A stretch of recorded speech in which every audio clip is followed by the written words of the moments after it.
Hello and আসসালামু আলাইকুম guys. আজকে আমরা জানবো টাইফয়েড আর উইডাল টেস্ট কি। আপনাদের যখনই জ্বর হয় আর সেটা দীর্ঘদিন মেডিসিন খাওয়ার পরেও না সারে, তখনই আমরা টাইফয়েড বা উইডাল টেস্ট করে থাকি বা সাধারণত মানুষ সেটা করে।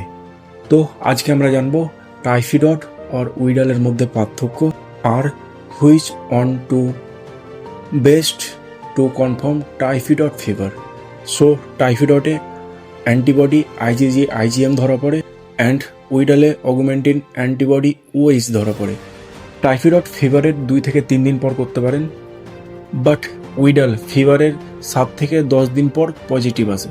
টাইফয়েড র্যাপিড টেস্ট হয়, যার রেজাল্ট 1 থেকে 2 ঘন্টার মধ্যে হয়ে যায়, বাট উইডাল 24 আওয়ার্স লাগে।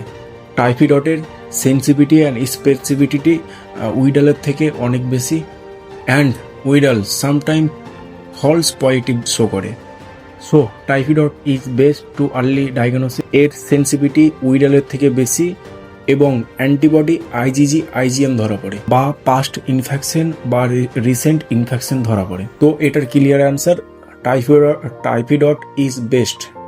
মেডিকেল ব্যাপারে আরও কিছু জানতে চাইলে অবশ্যই একটা লাইক করে দাও, তার সাথে এই ইনস্টাগ্রাম আইডিটাকে ফলো করে নাও।